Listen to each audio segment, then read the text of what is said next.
좋아요, 구독. 네, 오늘 일단은 우리 시장 살펴본다면요. 연초부터 난도가 높은 시장이 지속되고 있습니다. 이런 시장 속에서 수익 전략을 업데이트해볼 첫 번째 키워드를 전해드리겠습니다. 우리 증시, 매수냐 매도냐 첫 번째 키워드인데요. 1월 증시는 지난해 연말의 상승분을 모두 반납하는 모습이 나타나고 있습니다. 이번 달 증시 전반에 대한 리뷰 어떻게 가져가면 좋을까요? 사실 1월은 굉장히 좀 증시가 부진했죠. 우리나라가 유독 좀 안 좋았는데 이제 일본이나 미국에 비해서는 좀 성과가 부진했고 이제 그 이유가 대표 기업들의 좀 실적 부진 우려가 좀 있었고 기업 이익 추정치가 좀 하향되고 거기에 이제 중국의 경기 부진 우려가 좀 커지다 보니까 시장이 그러니까 호재에 반응은 못하고 오히려 좀 악재에 이렇게 반응을 하는 그런 모습들이 좀 나왔던 것 같습니다. 그래서 코스피 코스닥 약세장이 전개됐고 특히 2차 전지 시총이 워낙 크다 보니까 전기차에 대한 리스크가 좀 커졌잖아요. 그래서 2차 전지가 급락하면서 증시가 좀 부진하지 않았나. 그래서 지난해 연말 상승분을 모두 좀 아쉽게 반납을 하고 좀 이제 밀리는 흐름이 나왔는데 근데 1월 말 들어와서는 이제 각종 뭐 정부 정책 기대감이라든가 네. 다시 또 실적 추정치가 또 하향 안정화되면서 또 SK하이닉스가 좋은 실적을 또 냈잖아요. 이제 그런 것들이 반영되면서 1월 말로 갈수록 증시가 다시 우상향하고 있다라고 좀 말씀을 드리겠습니다. 네, 기업들의 실적이 부진하게 나오면서 우리 증시 좀 막막한 장세가 펼쳐졌는데 그리고 올해 이제 이번 달 말로 갈수록은 그래도 조금씩 상승하는 기조를 보이고 있다라고 정리를 해주셨어요. 그런데 우리 증시와 미국 증시의 분위기가 극명하게 엇갈리는 모습이 나타났고요. 또 일본 증시도 고공행진하고 있는데 우리 증시는 분위기가 사뭇 다른 상황입니다.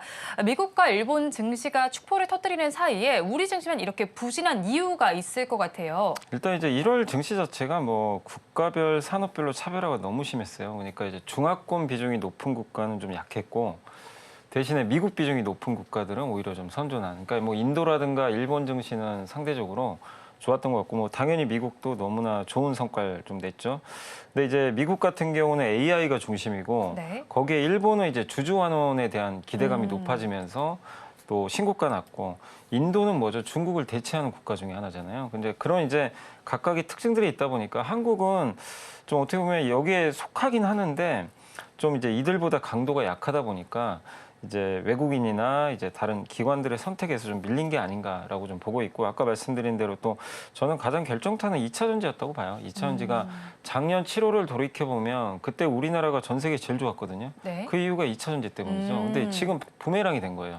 반대로 이들이 시총이 너무 큰데 무너져 버리니까 시장이 다른 글로벌 증시가 올라가도 못 가는 그 현상이 나왔는데 그게 이제 1월 증시에 또 상대적으로 한국만의 좀 부담으로 작용한 게 아니었나. 그래서 중국과 한국, 특히 이제 중국도 2차 전지 비중이 굉장히 큰 국가 중에 하나잖아요. 뭐 CATL이라든가 이런 기업들의 시총이 워낙 크다 보니까 이들이 이제 급락하면서 한국 증시에도 좀 부정적인 영향을 좀 준 게 아닌가. 그래서 한국 증시는 이 국가별 산업별 이 차별화 장세에서 좀 선택을 1월에는 네. 좀 못 받았다라고 봐야 될 것 같습니다.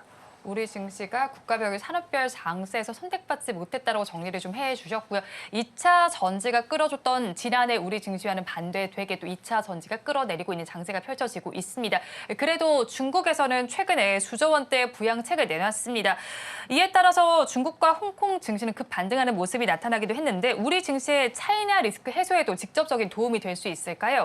일단 중국이 플러스 나는 게 당연히 좋죠. 왜냐하면 이제 한국에 이게 그동안 좀 도움이 안 됐거든요. 이제 우리나라 수출 비중의 한 19%가 중국이니까 중국 경기가 살아나는 건 당연히 도움이 될 수밖에 없고 특히 이제 중국의 이번에 지준율 인하로 한 1조 위안, 우리나라 돈으로 한 187조 원의 그 대출이 좀 증가할 걸로 전망을 하고 있습니다. 네. 그러니까 이게 중국에 원하는 거는 일단 중국이 지난해부터 부양책을 쓰긴 쓰는데 뭔가 좀 연속성이 없고 이게 계속 이어질까? 그리고 이게 효과가 있을까? 이런 의심들이 있었는데 이번에 어쨌든 깜짝 놀랄 정도로 지준율을 0.5% 인하해버린 거예요. 그러니까 시장이 놀래버렸죠.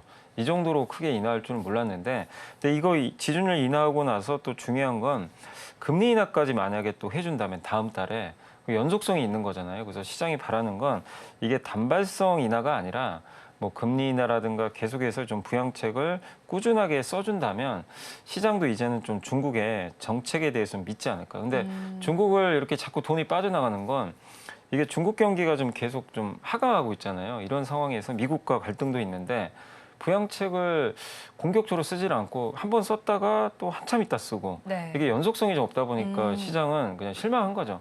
근데 그런 것들이 좀 계속 나온다면 국내 증시에도 당연히 우호적으로 작용하지 않을까. 그래서 이제 앞으로 볼 거는 2월과 3월의 연속에서 이 부양책이 계속 나오는지 우리가 그거를 좀 확인하면 또 좋을 것 같습니다. 그러면 이사님께서는 지금 바라보시기에 그래도 좀 연속성 있게 정책이 나올 거라고 예상되실까요? 일단 3월에 양해가 있거든요. 네. 그래서 저는 이제 연속적으로 좀 나오지 않을까 기대는 하고 있는데 다만 중국 정부가 지금 이 부양보다는 사실 미국과의 기술 경쟁을 좀 우선순위로 좀 보고 있거든요. 그러다 보니까 뭐 인프라 투자라든가 이런 것들이 연속적으로 좀 나오진 않는데 근데 사실 중국 정부도 알 거라고 저는 봅니다. 이걸 그대로 좀 방치하다가는 중국 경기가 나중에 이 상황을 봤을 때는 잡기가 또 어려운 흐름으로 갈 수도 있고요. 그리고 중국 정부의 올해 좀 부양책을 저는 개인적으로 기대하는 이유가 지금 미국의 물가가 안정화되면서 네. 미국이 금리 인하 사이클에 이제 진입할 가능성이 높아졌잖아요.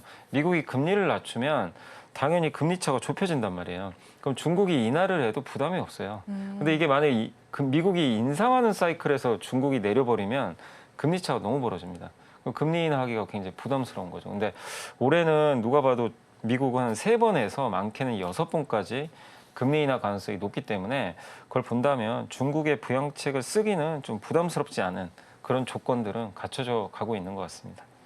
네, 중국의 부양책과 관련된 이야기를 한번 들어봤고요. 그리고 실적 시즌입니다. 2차 전지 기업들의 극심한 성장통이 여실히 드러나고 있는 상황인데요. 실적 시즌에서 2차 전지 주가 움직임 어떻게 보셨는지 궁금하고요. 반등 속에서도 추가적인 하락 가능성 그리고 탈출론이 좀 분분한 상황입니다. 2차 전지주에 대한 전략은 어떻게 가져가면 좋을까요? 뭐 이미 좀 탈출하려면 진작에 했어야 된다고 저는 생각을 하고 이미 너무 늦은 상황이고요. 그러니까 지금 와가지고 탈출을 하겠다 이건 좀 너무 이제 그 뒤늦은 저는 선택이라고 보고 있고 분명히 어느 시점에선 반등을 할 거라고 좀 보고 있고요. 그래서 차라리 탈출하시더라도 나중에 네. 좀 크게 반등할 때 하셨으면 좋겠고 일단 주가 부진 원인은 여러 개가 있잖아요. 뭐 전기차가 잘 안 팔린다. 또 중국 배터리가 실제로 공급 과잉 상태고요. 네. 거기다가 실적이 지금 이번에 LG엔솔도 굉장히 안 좋게 나온 것처럼 대표 기업들 실적이 이제 안 좋고 거기에 트럼프 전 대통령이 당선되면 또 어떡할까? 이 리스크까지 있다 보니까 전반적으로 좀 이제 투자 심리까지 악화돼 있는데 다만 이제 이번에 LG엔솔의 실적에서 보듯이 이번 1분기가 실적의 바닥일 가능성이 높아졌습니다. 네. 그러면 더 이상 나쁠 건 사실 별로 없거든요. 그래서 점진적으로 좀 회복되는 구간도 언제부턴가 나올 수 있는데 다만 1분기 실적이 진짜 저점인지는 1분기 말 정도는 돼봐야 명확하게 알 수가 있거든요. 네. 그래서 그때쯤 가서 1분기 실적보다 2분기가 개선될 거라는 전망이 이제 나오기 시작하면 그때부터는 좀 주가가 움직이지 않을까. 그래서 적어도 한두 달 정도는 조금 아직은 부진할 수밖에 없지만 여기서 더 빠질 것 같지는 않고요. 그리고 미국 같은 경우 전기차 침투율이 8%밖에 안 돼요. 네. 그렇기 때문에 우리나라가 지금 미국에서 얻어갈 그 몫이 굉장히 많습니다. 중국은 못 들어갑니다. 일단 이 시장 자체에 접근이 불가능하기 때문에 겨우 8%밖에 안 되는 침투율의 이 전기차 시장이죠, 미국은. 그럼 앞으로 늘어날 여지가 충분히 있기 때문에 한국의 LG엔솔 같이 미국에서 성장할 수 있는 기업들. 다만 이제 지금 성장통이죠, 어떻게 보면. 네. 이걸 잘 올해 견뎌낸다면 저는 뭐 올해 하반기나 내년에는 또 2차 전지 좋은 그림이 나오지 않을까. 그래서 지금은 일단 여기서 탈출보다는 충분히 좀 힘드시더라도 한두 달 정도 좀 기간 조정 보일 때 기다리시면서 다음을 좀 그 기회를 한번 노려보시는 게 어떨까 이렇게 말씀드리겠습니다. 네, 2차 전지주에 대해서는 1분기가 저점인지를 판단해 봐야 된다라고 하시면서 1분기 말쯤에 한번 파악을 해봐야 된다고 전해주셨는데 그럼 가지고 계신 분들께서는 지금 계속 두시더라도 신규로 접근하실 분들께서는 접근을 해봐도 괜찮은 걸까요? 그때 실적 저점을 판단한 이후에요. 저는 뭐 급할 건 없고요. 네. 지금 뭐 2차 전지보다 그 더 좋은 게 훨씬 많기 때문에 다른 쪽으로 일단 좀 시선을 돌리셨다가 그 2차 전지는 저는 실적 확인하고 사도 늦지 않는다고 봅니다. 어차피 지금 당분간 한두 달은 박스권이에요. 근데 이제 기존 물량은 버티시되 근데 물론 이제 내가 내년을 보고 어차피 2차 전지 미국 쪽 좋아지니까 뭐 LG 밸류체인이나 그런 것 중에서 작년에 성과가 안 났던 거 위주로 하세요. 작년에 너무 오른 기업들은 네. 앞으로 주도주가 되긴 좀 쉽진 않고요. 근데 이제 작년에 성과가 부진했던 2차 전지 섹터 내에서 미국 비중이 높은 기업들. 예를 들면 이번에 엔캠이 정말 많이 갔잖아요. 저번에도 네. 한번 전액 말씀드린 대로 그럼 전액 다음 타자는 누구냐면 분리막일 가능성이 높아요. 왜냐하면 분리막은 아직 미국에 공장이 없어요. 근데 분리막도 중국 규제 때문에 반드시 미국에 공장 지어야 됩니다. 네. 그래서 그게 SK 하이테크가 될지 WCP가 될지 모르지만 네. 아마 증설 공시를 할 가능성이 높거든요. 그러면 나는 어차피 내년 보고 그런 기업들 투자를 미리 하겠다. 그런 것들은 괜찮아요. 근데 단 시간을 길게 가져가셔야 돼요. 당장 뭐 오르거나 그런 게 아니니까. 그래서 선택의 문제입니다. 한두 달 정도 뭐 다른 업종에서 투자를 하시다가 네. 실적이나 그런 증설을 확인하고 하셔도 늦지 않고 네. 뭐 선제적으로 하실 분들은 하시고 그건 이제 각자의 몫이 아닌가 이렇게 생각합니다. 네, 2차 전지 바라보실 때는 일단 한두 달 정도 두고 보실 건지 아니면 앞으로 좀 흐름을 보실 건지 한번 판단을 해보시면 좋겠습니다. 한편 또 올해 증시 모멘텀에서 가장 중요한 업종 중에 하나는 바로 반도체입니다. 샘 올트먼의 방언가 있어서 또 이제 인텔의 쇼크도 있었습니다. 그리고 갤럭시 S24 역시도 이제 다양한 이슈가 되었었는데 그렇다면 2월 반도체주의 주가는 이번 달보다는 개선될 수 있을까요? 주가가 좀 상대적으로 부진했는데 그 반도체 업종도 이제 모멘텀이 조금 이제 소진돼 버렸죠. AI 기대감 다 반영됐고 하이닉스 생각보다 실적 잘 나왔는데 그것도 좀 반영을 했고. 근데 이제 내일이 중요한 게 왜냐하면 삼성전자가 내일 실적 발표하거든요. 네. 이제 거기서 어떤 얘기를 할지 지금 몰라요. 근데 삼성전자가 너무 공격적으로 뭐 가동률을 올리겠다. 그러니까 예전에 그 레거시라 그러죠. 그러니까 AI용 말고요. 뭐 PC용이나 스마트폰에 들어가는 전통 반도체를 좀 그 가동률을 올리면서 공급을 늘리겠다고 하면 이건 반도체에 사실 좋지가 않습니다. 공급이 늘어날 수가 있어요. 근데 이쪽은 계속해서 감산을 하면서 네. AI나 이 선단 공정, 그러니까 첨단 공정이죠. 이쪽 비중은 계속 늘려가겠다. 이러면 또 좋아요. 이러면 이제 하이닉스랑 방향이 맞거든요. 그런 반도체가 또 한번 랠리를 할 수도 있어요. 그러니까 저도 이제 알 수 없는 게 내일 또 발표를 해봐야 되니까 그걸 좀 확인하실 필요는 있을 것 같고 그래서 저는 그래도 1월에 좀 부진했기 때문에 2월에는 1월보다는 좀 성과가 좀 괜찮지 않을까 좀 이렇게 보고 있고 그래서 이 반도체 쪽에서는 좀 상대적으로 좀 부진했던 흔히 그 전통 반도체라 그러잖아요. 네. 이쪽에 관련된 소부장 기업들은 한번 좀 담아볼 필요는 있지 않나. 최근에 좀 주가들이 전체적으로 반도체 부진하니까 그래서 반도체는 이번 조정기를 저는 오히려 좀 비중 확대 기회로 활용하는 것도 좋다고 생각을 하고 있습니다. 네, 내일 나올 삼성전자의 실적 확인해 보시고 반도체주에 대해서 비중 확대의 기회로 삼아봐도 좋겠다고 정리를 해주셨는데요. 일단 코스닥 지수가 뭐 어제도 그렇고 오늘도 그렇고 빠지긴 하지만 최근의 증시를 돌아본다면 그나마 코스닥의 거래 대금이 몰리게 되면서 지수를 방어하는 모습이 나타났습니다. 개인 투자자의 경우에는 최근 시장 상황에서 매수와 매도 중에서 어떻게 좀 대응하면 좋을까요? 지금 지수가 이제 코스피가 2,500 정도거든요. 그러니까 네. 2,500에서 왔다 갔다 하는데 2,500 이하는 이제 PBR 0.9배밖에 안 돼요. 그래서 여기서는 매도를 고민할 게 아니고 당연히 매수 쪽으로 보셔야 되고 매도는 언제쯤이냐면 2,600, 700을 향해서 뭐 올라갈 때 그때는 한번 매도를 또 고민할 필요는 있습니다. 그래서 지금은 되게 단순하게 생각하시면 됩니다. 우리나라 기업들 올해 이익 증가하고요. 그다음에 정부가 또 기업 밸류 프로그램이라는 걸 이제 다음 달 말에 발표한다고 하는데 우리나라의 고질병이죠. 주주환원 좀 적게 해주고 네. PBR 낮은 거. 근데 이게 대부분 코스피가 그런 그 기업들이 많은데 그럼 상대적으로 코스피가 좀 유리하겠죠. 그래서 저는 코스피의 저평가주 중심으로 해서는 2,500선 이하에서는 여기서는 뭐 매도를 고민할 게 아니라 당연히 매수 쪽으로 고민을 하시되 다만 항상 그거죠. 뭘 살까?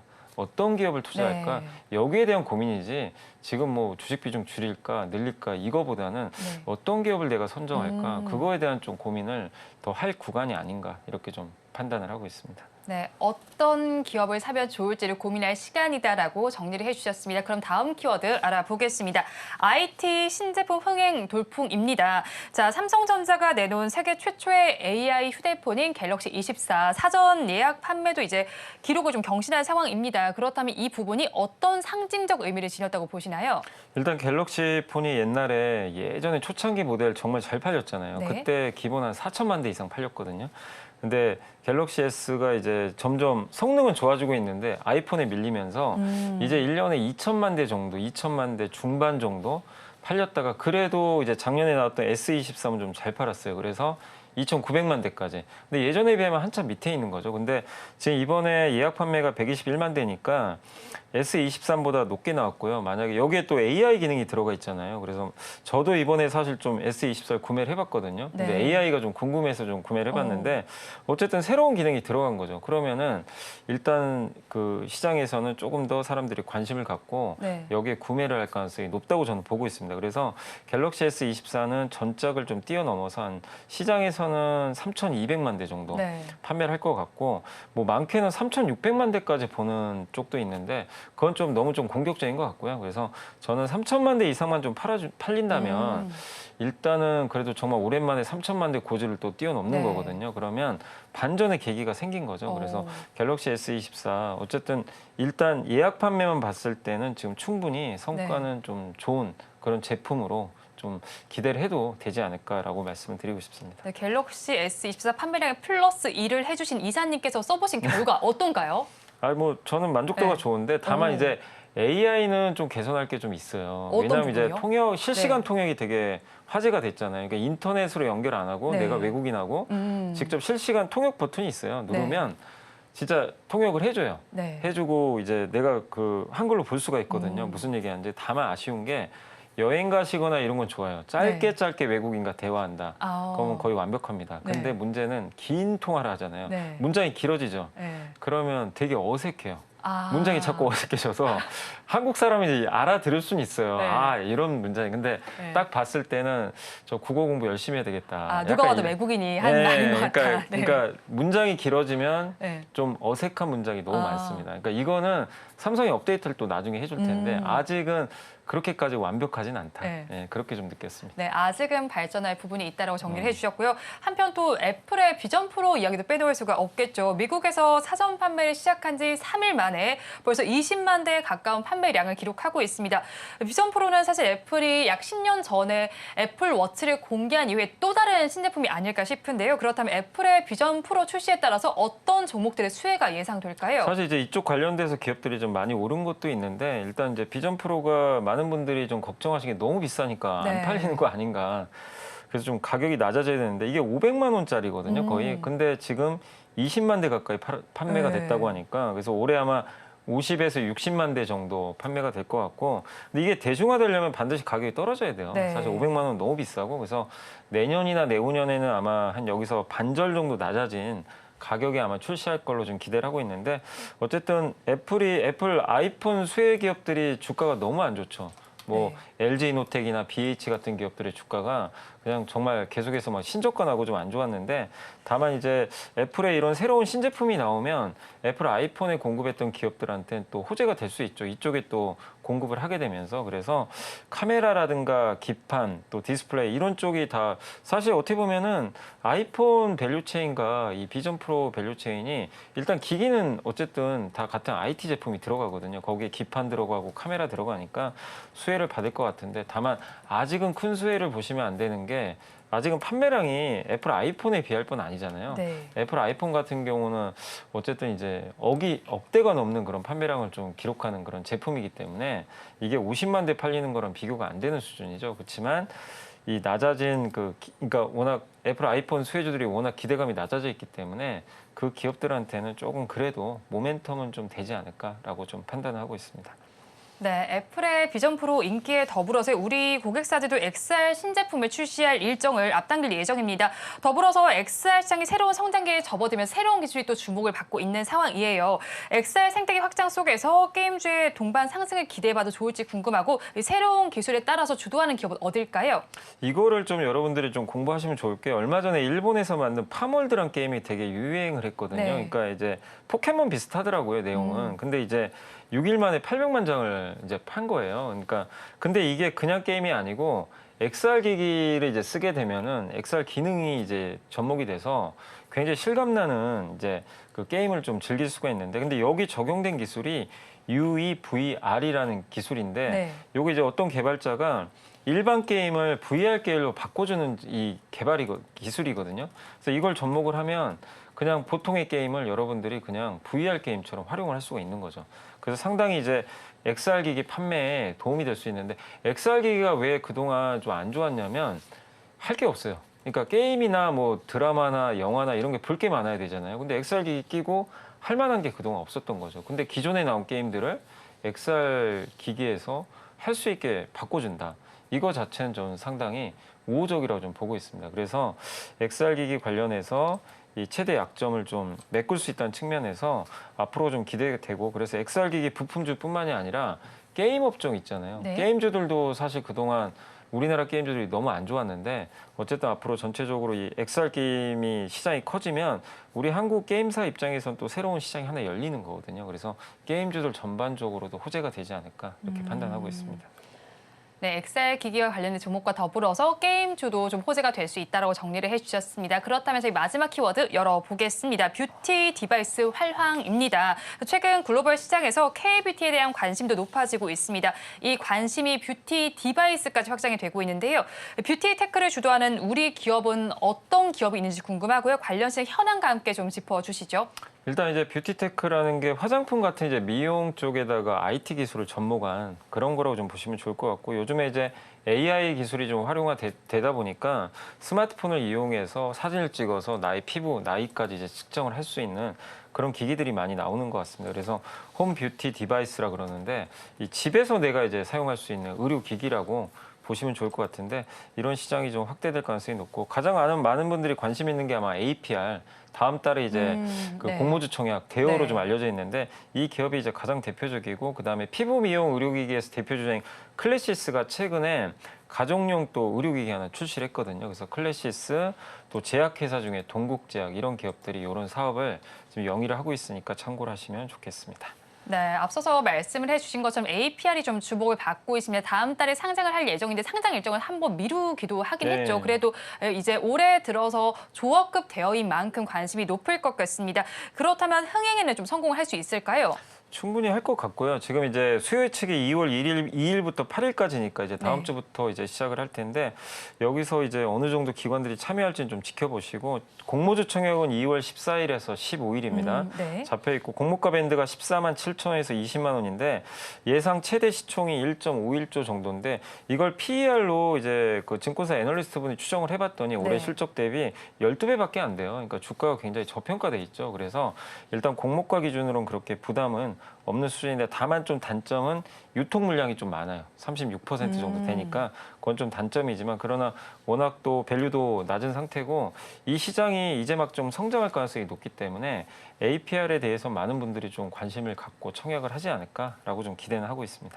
네, 유통 물량이 많기는 하지만 그래도 APR에 관해서 관심을 갖고 청약을 하지 않을까라고 짚어주셨는데요. 그런데 고물가 시대에 가성비에 집중한 소비자 문화가 좀 자리를 잡고 있습니다. 이런 상황에서도 뷰티 디바이스 시장이 지속적으로 성장할 수 있을지 궁금합니다. 관련 기업의 주가도 이에 따라 움직일 수가 있을까요? 일단 이제 피부과 많이 가시는 분들 같은 경우 이제 거기서 기기로 많이 하잖아요. 네. 이제 거기 리프팅 시술이라고 하죠. 근데 그게 이제 해외 브랜드는 굉장히 비싸죠. 뭐 100만 원이 넘으니까.